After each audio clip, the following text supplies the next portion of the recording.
I should begin by admitting something that makes this harder to tell.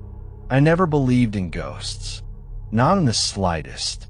I grew up in a house where creaks and groans were explained away by shifting wood and settling foundations.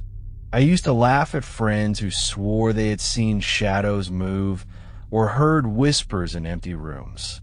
To me, everything had an explanation until I moved into this house and found the drawer. It was an old wooden desk that had been left behind by the previous owners. The kind of desk you imagine in an office from 50 years ago. Heavy, stained a dark color that looked like it absorbed every bit of light. I nearly threw it out when I first saw it sitting in the corner of the bedroom, but I needed furniture and it seemed solid enough, so I left it where it was. The desk had 4 drawers on one side, 2 on the other, and a long one across the top. Every drawer opened except one. The bottom right. I tugged and pulled, but it refused to give. It had a small iron keyhole, but no key. I thought little of it at the time. For the first week, the drawer was nothing more than an annoyance. I set papers on top of the desk, kept a lamp there, and used the working drawers for clothes. I barely thought about the locked one until the first time it opened by itself. It was exactly 3 a.m. when I heard the sound. A soft scrape, wood against wood. I sat up in bed, immediately thinking someone was in the room with me. My pulse hammered in my ears as I reached for the light, but the lamp refused to work. I remember fumbling with the switch 3 or 4 times before realizing the bulb had gone out.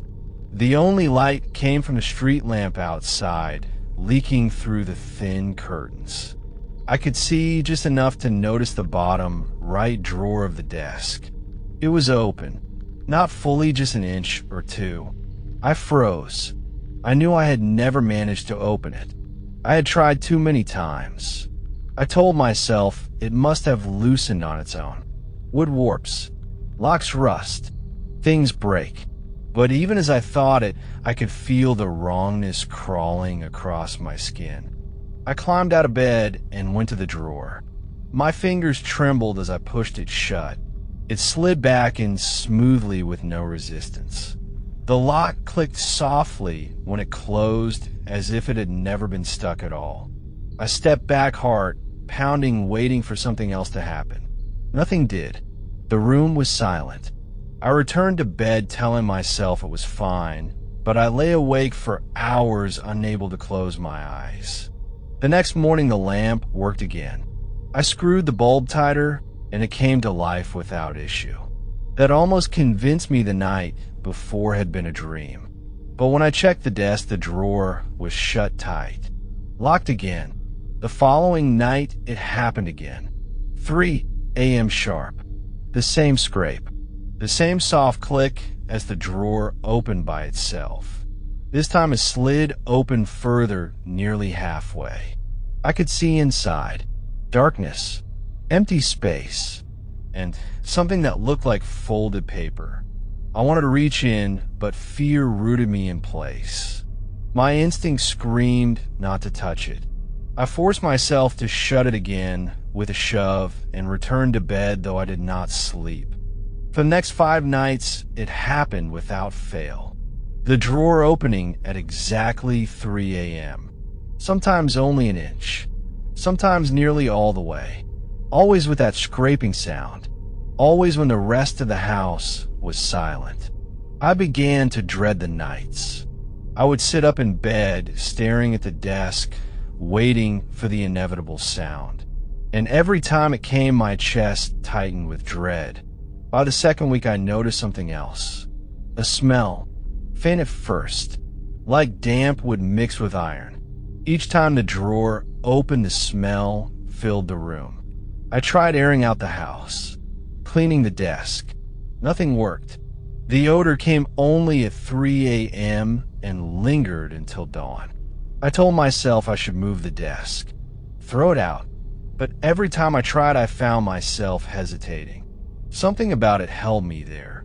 I told myself I was being paranoid, but deep down, I felt the desk wanted to stay. The drawer wanted to stay. On the 14th night, something different happened. I was lying awake, staring at the desk, waiting for the sound. At 3 a.m., the drawer opened, but this time it did not stop at a few inches. It slid out fully all the way until it nearly toppled from the desk. The scrape was louder than before, sharp and deliberate. I leaned forward, straining to see inside.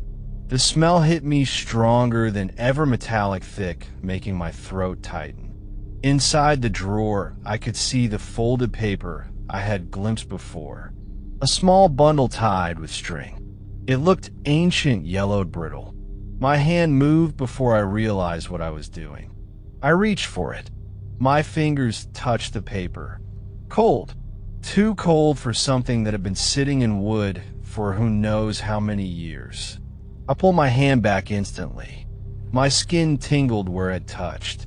I shoved the drawer closed with all my strength and sat back, breathing hard. My heart refused to slow down. The rest of the night, I could not move.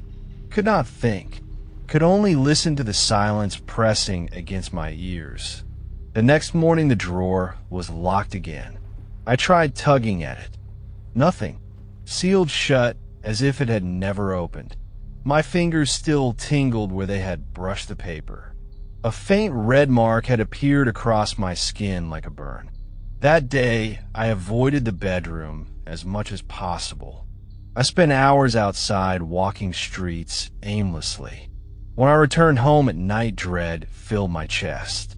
I considered sleeping on the couch, but fear of the desk being alone in that room was worse. I could not explain it. The thought of the drawer opening without me there to see was unbearable. That night, I lay in bed wide awake.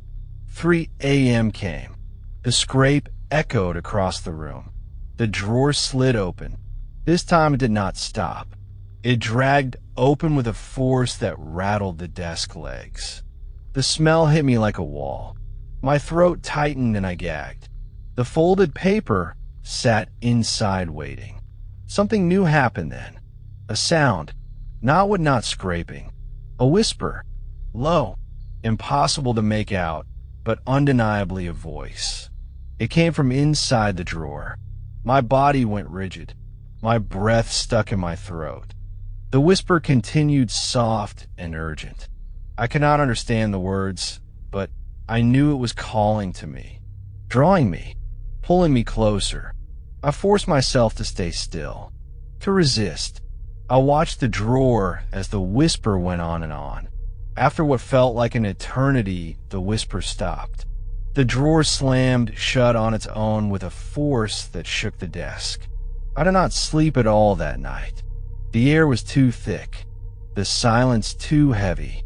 My mind raced with questions I did not want answered. When morning came, the drawer was locked again. The desk sat there innocent as ever, but the mark on my skin had darkened to a deep bruise. That was the first night I realized this was not a trick of wood or time, not imagination, not dreams. Something lived in that drawer, something that waited until 3 a.m., something that wanted to be found. And I knew with a certainty that chilled me to my bones that I would not be able to ignore it much longer. After that first fortnight, the drawer stopped being an oddity and became a schedule in my life, a nightly contract I had not agreed to, but one that governed my sleep, my nerves, my waking hours. It began to open more often and with different rhythms, sometimes a slow, careful slide, sometimes a violent rip that shook the whole desk. The smell came with it, always a metallic tang, as if blood and rain and iron had been trapped inside the wood for years and breathed. Out at 3 in the morning, I tried. Rational steps, as if that would make any difference. I checked the locks on windows and doors. I installed a new bulb in the lamp, bought a cheap alarm to trigger at any movement in the bedroom.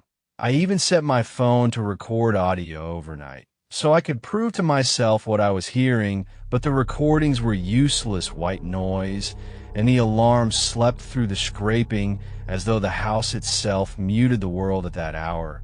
I changed my pattern of waking. I tried staying up late to be awake at 3, so I could catch whatever moved instead of being passive and startled, but awake or asleep did not seem to make a difference. The drawer opened whether I watched or not. Sometimes it opened as I stood there, eyes fixed on it, and nothing seemed to happen inside. Other nights it thrust itself open with obscene eagerness, as though someone inside had waited all day for that moment. At first, what I thought were whispers were only that now I began to hear words not clear, but formed like a sentence broken by time and breath. I would listen and let the night wrap me, and sometimes a syllable would land like a weight in my chest, the kind of sound that makes you look at your hands to be certain they still belong to you. A name, perhaps a plea, maybe a date. Nothing made sense, and everything felt ancient. I started to dream with a new regularity,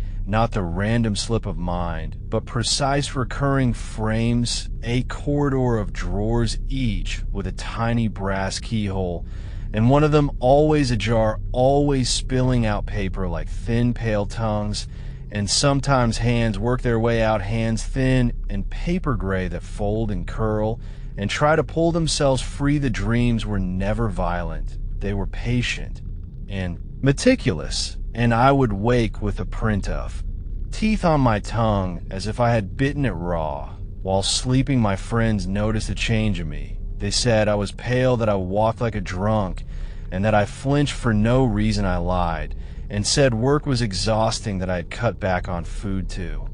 Save money. That was partly true, but the truth felt obscene to say. Who would believe that a drawer at 3 in the morning was reshaping my life? My landlord came by once when I missed a rent date. He knocked, and I could hear the voice of the drawer whispering under the knuckles on the door, like something translating a code into what I sat on the floor and wept until his footsteps left, and the building smelled like iron and old rain. I examined the small bundle more carefully on a day when my hunger for answers ached like a physical hunger. I pried the paper loose from a place where the lock had not shut right and unfolded the brittle sheets. The handwriting was cramped, small packed, like someone who had written in a hurry or been interrupted. The dates jumped in a way that made my head tilt. Entries from decades past, and yet the ink looked fresh, as if time had been selfish with it. Some pages were covered in what looked like soot, and others had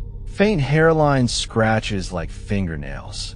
Pulling at the fibers, the text was not continuous. It came in fragments, the same fragment repeated in different hands in different years, as if many people had copied it down because they could not forget. It said things that cut through you with the bluntness of a bone under skin. The sentences were short and obsessed, and they'd been around a single point. Here are some of the lines I could make out. It opens at 3. It remembers. We tried to lock it. It said, "Do not lock me." We hid the key under the floorboard. The key came back. We could smell it under the door.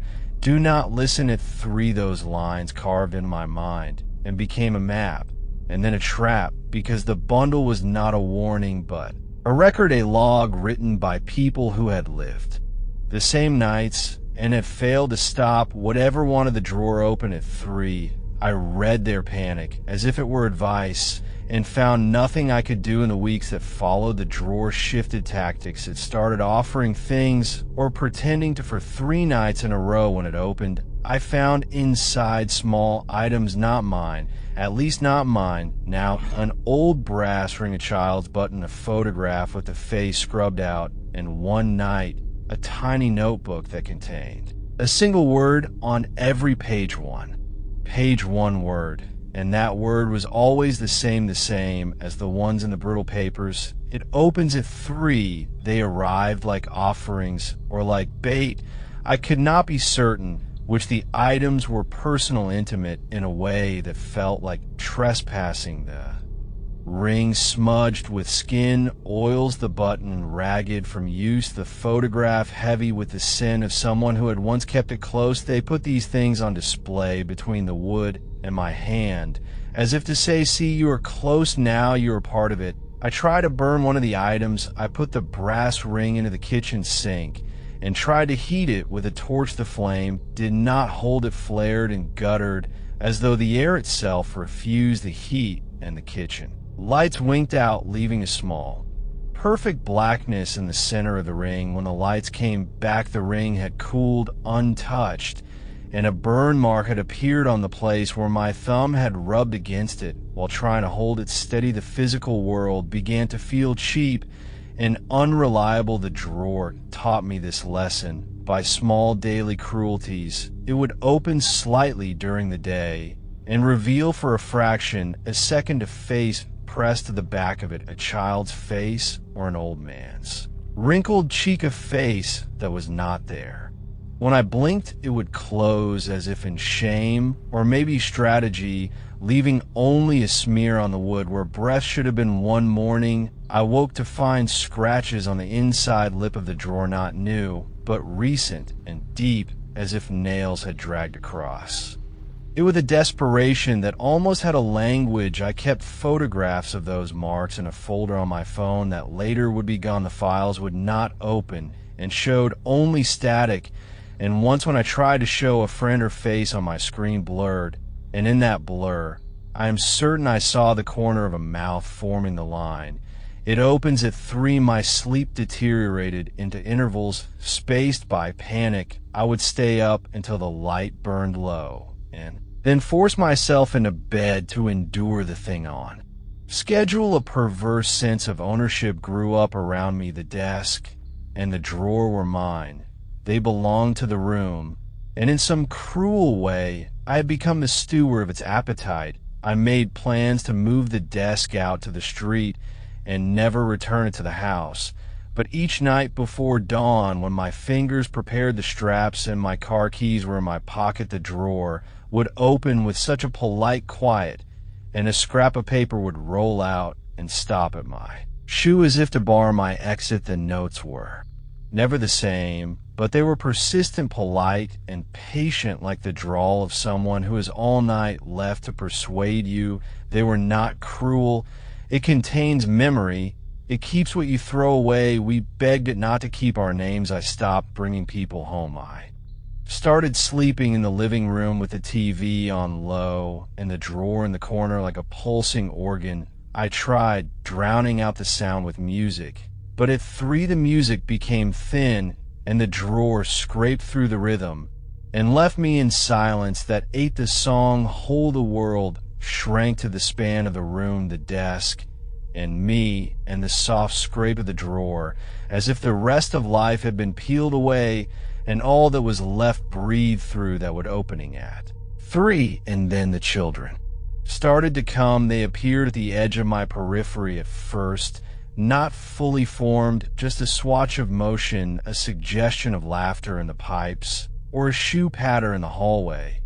I told myself to be rational, and yet their presence felt like a foothold, something that gave the drawer a lineage and a voice. The children were never visible long, only in fragments, a hand on the edge of the drawer, a wet footprint on the floor, a faint smell of soap and crayons. And when the drawer opened, I felt the air change in a way I could not describe, like a door opening onto a yard on a summer day. And the air that came through was not mine. One night the drawer spat out a small shoe, a single kid-sized sneaker, crusted with dried mud, and a string of old newspaper that reeked faintly of something like rot and plums. The shoe was the wrong size for any child I knew, yet I kept it in a box, as if by cataloging the objects I could argue with the drawer I would prove its malevolence. I stacked the shoe with the ring and the photograph, and they seemed to look at each other like conspirators under the lamplight. The paddle of time grew thinner as March rolled and the weather changed, and rain began to tip the city into damp, and the drawer did not care for seasons. It was focused on the hour, and I increasingly felt like a drum on, which it practiced a beat. It opens at 3, and in the way the house settled, my insides shifted around, that certainty the papers in the drawer whispered late at night, the little words becoming a chorus. It opens at 3, opens at 3, it opens at 3. Sometimes when the drawer opened, the whisper inside would answer it, and a second still voice would say your name. The names were not always my names. Sometimes they were names I did not recognize or had not heard in decades, names that belonged to people who no longer drew breath. And one night, when I was particularly weak, the drawer threw out a name that was my mother's name, and I collapsed against the wall because I had not told any living person her name in years. And when I had done it with hands that refused to write it down. It becomes difficult to say which came first, me unraveling or the drawer becoming more imaginative. I used to think cause and effect were plain enough. But in that house, they braided into one irresistible, not the drawer changed me. And I changed the drawer by looking at it, by documenting it, by naming it. The old papers were less like warnings and more like invitations, and the drawer was patient, and I was not in the end. I began to sleep only when I could hear the drawer open, and the drawer open. Because I slept, I had become part of the music, and I still told myself that leaving would end it, and perhaps it would have examined by removal, but the thought of leaving without dragging that desk felt wrong, as if the desk was a patient animal that would collapse if not kept near. And the truth is I had begun to care for the drawer as if it were a living thing that needed me as much as I needed it to explain why things happened. And so I did not leave, and the drawer kept opening and opening and opening at 3 in the morning, and I kept waking as if the night itself had trained me, and the papers spread across my floor, and my fingers were black with soot, and the child's shoe slept quietly among my socks. And I understood in a way that is not language, but certainty, that the thing inside was cataloging me, as well as everything I had ever left behind. By April, I had no illusions left that the phenomenon was contained to the physical drawer. The entire apartment had taken on a calendar of its own, something that measured time differently, a list of routines that had nothing to do with work or errands, but with the ebb and flow of that small wood box. The hours circled around it like predators, and I felt hunted in the gentlest way, something slow and methodical that knew my routes and the quiet places of my day. The house began to rearrange itself quietly. At first, my keys moved an inch over a table, a salt shaker angled, as if a hand had thumbed at slight things that might have suggested forgetfulness, became too frequent to be my fault. The toothbrush would turn in the cup, the page of a book reversed, and later a photograph would flip face down. I set up small cameras, as if that would help catch rational events. The footage either corrupted or showed only static frames where the drawer should have been, as if the camera folded the space between it and the drawer into noise. The noise bled into the rest of my life. I was late for work repeatedly because I could not find shoes that had been there the night before. I received phone calls where the voice on the other end dissolved into a hiss and then into a name that the drawer had spat at me. That morning, I seemed to be losing parts of the day. The drawer ate minutes and hours until punctuality was a relic from another life. One afternoon, while avoiding, and I found a photograph tucked behind the radiator. I did not own this photograph. At least I had never seen it before in my life. It pictured a woman in a dress standing in a doorway. She was smiling, but not broadly, more like a memory. Someone had tried to save the back of the photograph, had handwriting that matched the brittle sheets in the drawer. A single line, repeated in a small cramped script, "We were careful." And then underneath, in a different hand, it said, "She forgot," and the word she being underlined several times. I began to wonder about the people who had left those notes beneath the wood. Had they thought they were protecting something by writing it down? Had they believed that words could hold back the thing with a drawer? Had they believed that repeating a rule and name, a lock, would change anything? It seemed at best an attempt to commune with a logic that was not human, and at worst a documentation of a slow failing. At this point, the drawer grew more tactile. It started producing marks on me, small, thin bruises like the print of fingers along the forearm. The marks appeared in the morning like a cruel tally, as if whatever inside needed to confirm the body was real. I tried photographing the bruises to compare, and the photos would show a shadowed void where the mark had been, like the light had been swallowed from that patch of skin. The doctors told me stress made the body bruise easier and prescribed rest. I laughed into my pillow. My dreams had turned into instructions. They were never full sentences, but gestures, a repeated hand motion, a rhythm of knocking a map of lines across the floor. I began to sleep with a notebook on my chest and transcribed the images while I still held the impression of them, and the notes made in the morning seemed to match the drawer's own scraps. Sometimes I would find my handwriting on my desk in the same cramped style as the old papers, as if the house had taught my hand a method. One night the drawer did something new, and it altered everything it threw out. A hand, not a whole arm, only a palm the color of old paper and the length of a human hand, but thinner, and the fingers jointed wrong, as if carved by someone who did not understand human joints. It lay on my bed like an object someone had left to test me, and I thought I had not seen such a thing since childhood toys in a basement horror film, and yet it was lying on my sheets like a statement. The hand did not move, but it smelled like rain and iron, and when I touched it, my fingers went numb for a heartbeat. The skin of it was cool and chalky, and when I pressed the back of the hand, I felt a correspondingly faint pressure under the floorboards, as if someone was pressing back. I wrapped it in newspaper and shoved it in a box. Then I slept poorly that night and dreamed of drawers opening not with wood, but with mouths in the mornings. From then on, I would find objects that did not belong in my life,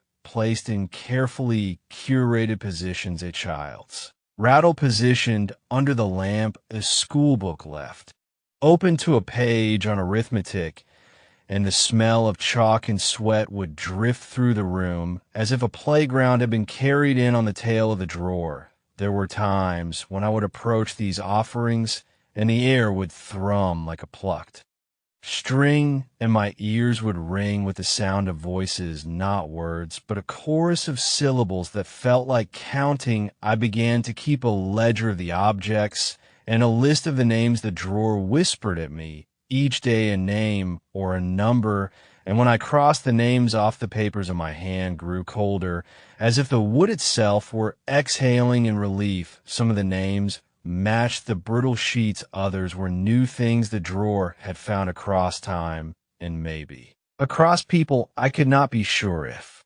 those people were still living or had long vanished into the same darkness that now occupied my room. There was a moment when I believed I understood the shape of the horror. It had to do with memory and ownership, and what people leave under floors. The drawer seemed to be trying to collect what was mine, or what I had discarded: the ring, the shoe, the photograph. Perhaps all those items were in some ledger kept by the thing inside.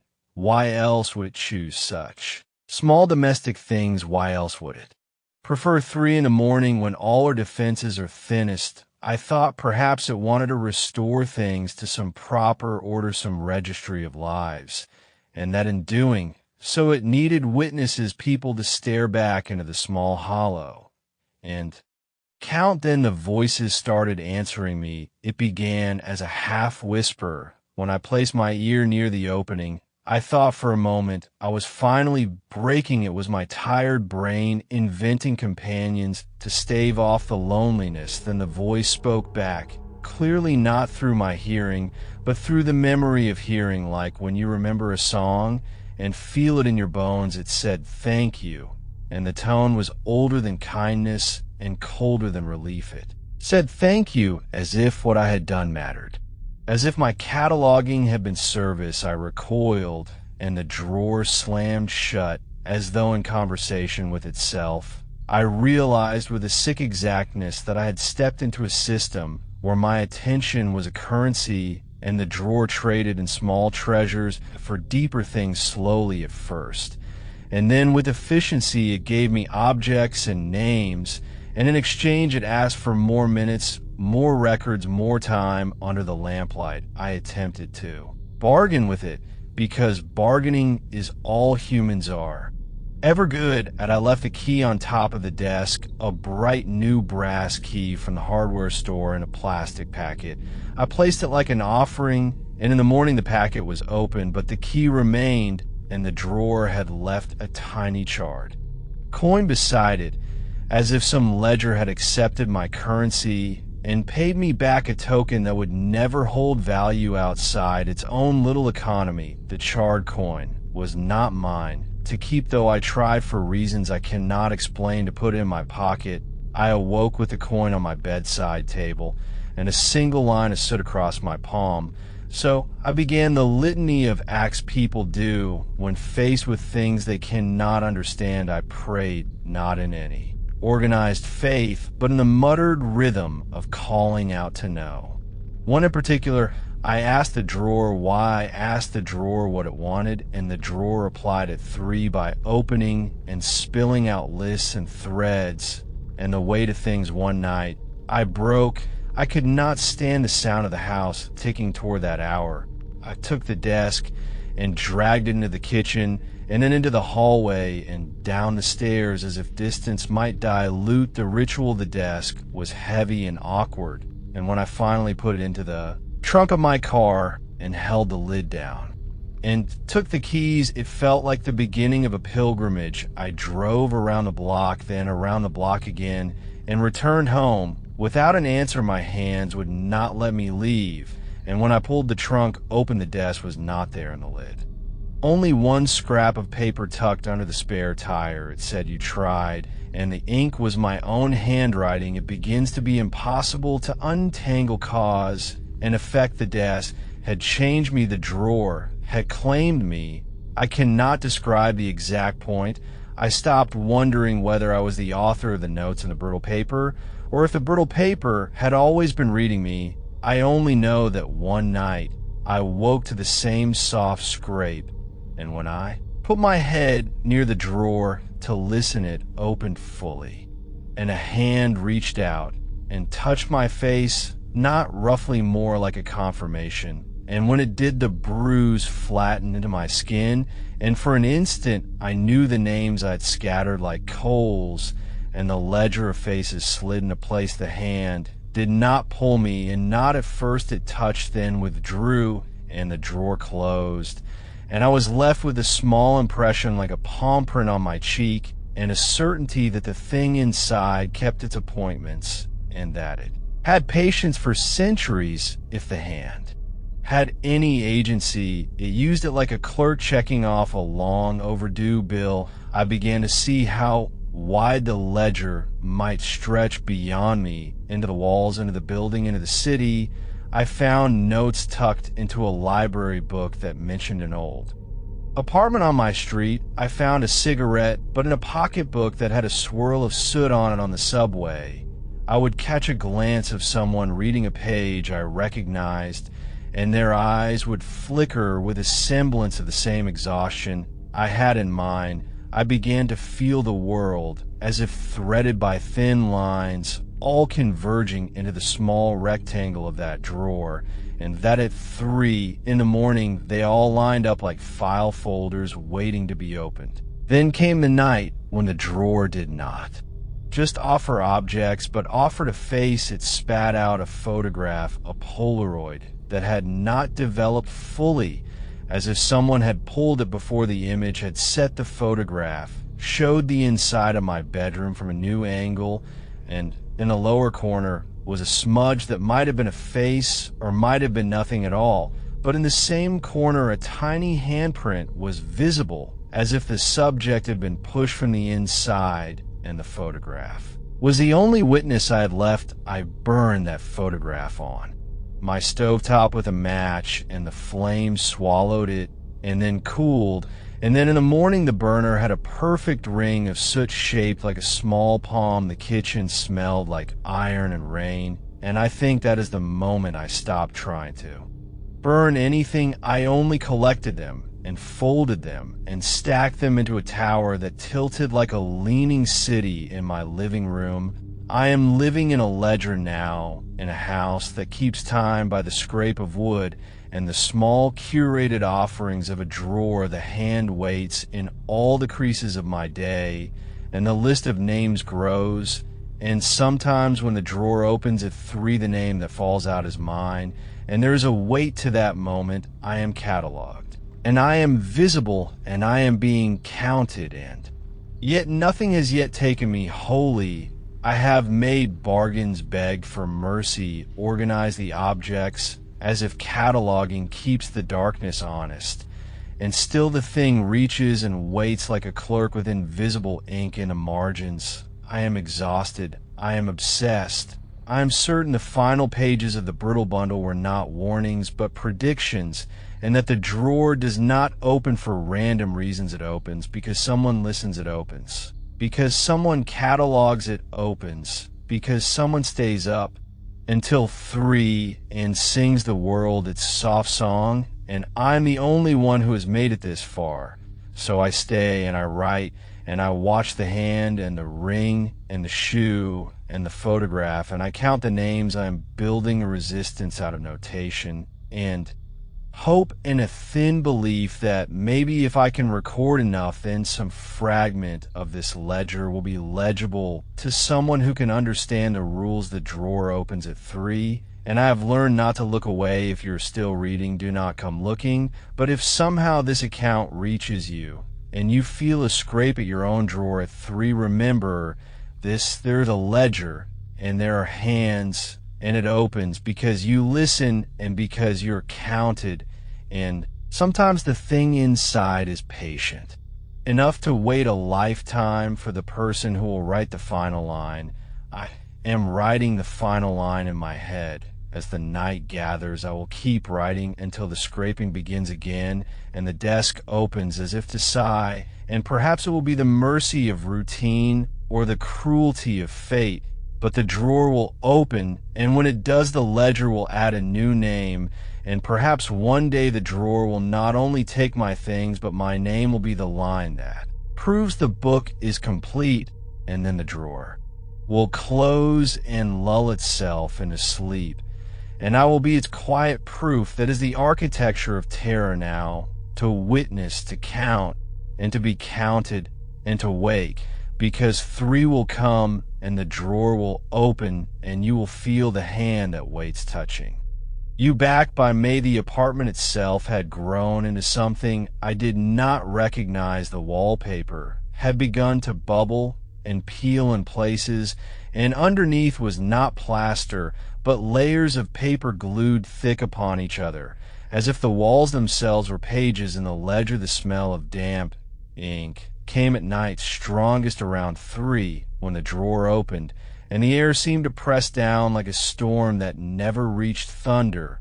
I peeled one strip of wallpaper back and found handwriting layered across the wall, cramped, and repeated the same lines that had haunted me in the brittle sheets.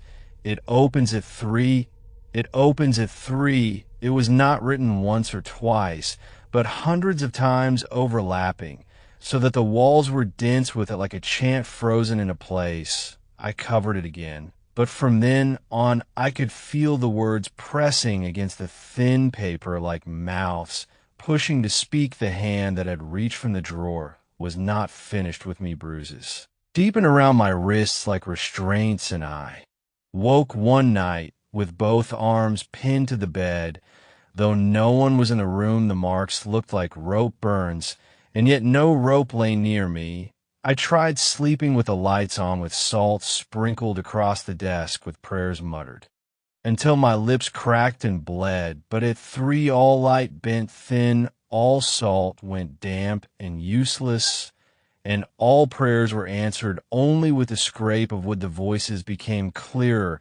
They no longer whispered, but layered into overlapping tones, some male, some female, some childish, each speaking the same words, but out of time with one another, as if rehearsing something badly. They said names and dates. They said it opens at 3. They said, do not forget the sound filled the house like water. And sometimes I pressed my palms to my ears, but the voices came from inside my bones. I attempted to abandon the apartment fully. I packed my clothes, my papers, my phone charger, and walked to my car. But when I unlocked the door, the back seat was full of the items from the drawer, stacked neatly: the ring, the shoe, the photograph, the charred coin, the brittle papers, each waiting like passengers for me to drive them somewhere. I dropped the keys in terror, and when I looked, again the seat was empty, but the smell of iron and rain remained.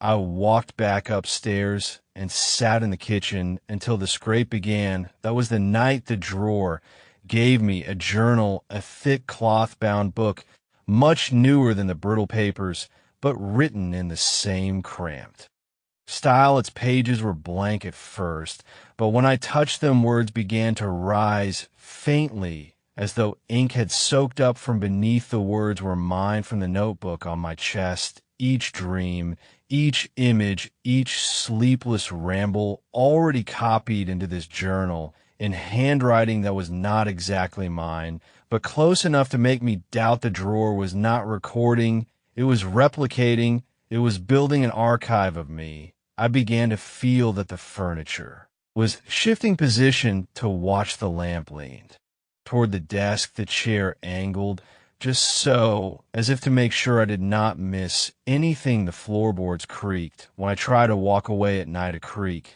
that sounded like a groan, a sigh of disappointment. When I went to the bathroom at 3, the drawer still open behind me, as though the whole apartment was one giant body, and the drawer, its open mouth neighbors, began disappearing, not all at once, but subtly. I realized I no longer heard the man upstairs dragging his chair across the floor each evening. I did not hear the couple next door fighting. In the morning, the mail stopped arriving, and when I asked the landlord if the other units were still rented, he gave me a look that went blank and then walked away without speaking. I started to suspect the drawer did not just catalog my life, but ate the lives around me, leaving me in a hollowed building with only its ledger for company. Sleep deprivation became my permanent state, but with it came visions clearer than dreams at night. I would see the children more distinctly, no longer glimpses,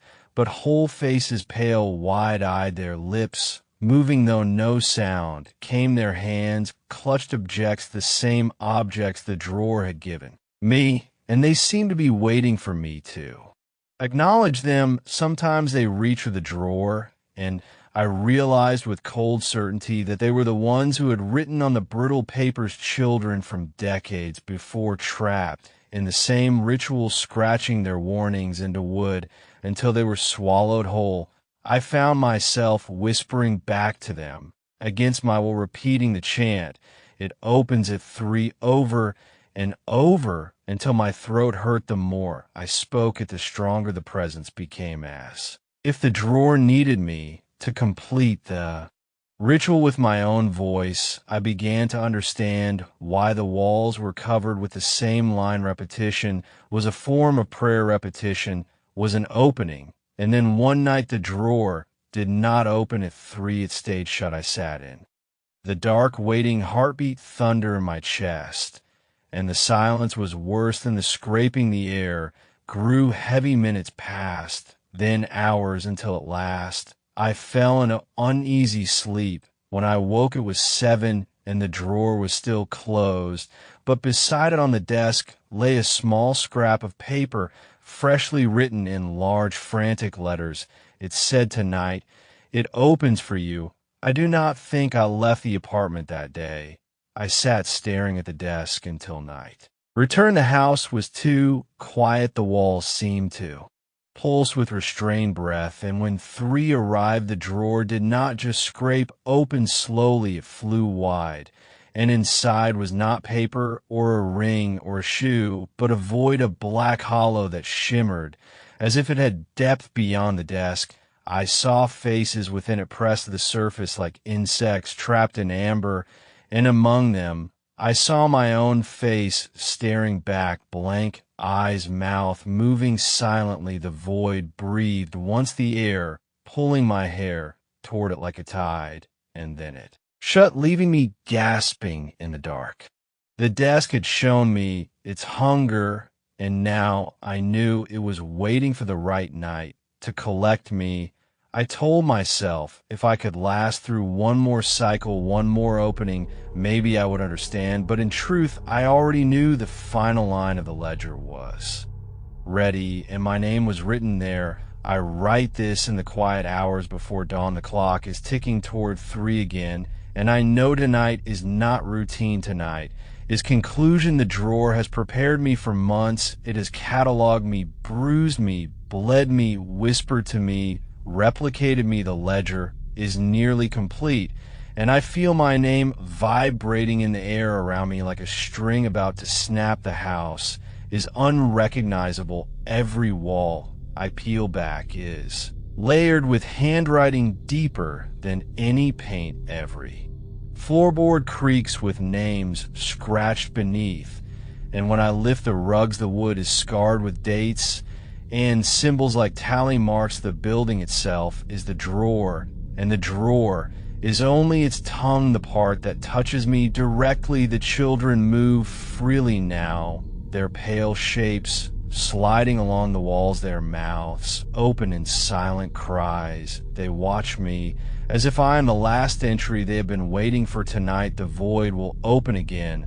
I know this because the journal the drawer gave me has already filled, and what will happen? The final pages are covered in neat handwriting describing exactly what I am doing now, writing this account, trembling in the chair, staring at the desk.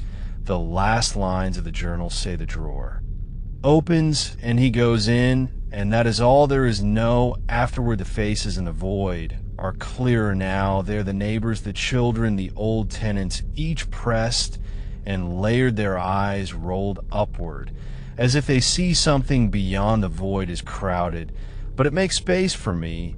I feel it tugging like a parent's hand, leading a child home. The bruises on my arms burn like brands, the mark of ownership. At 3, the scraping begins louder than ever, as though the entire building is moving wood on wood.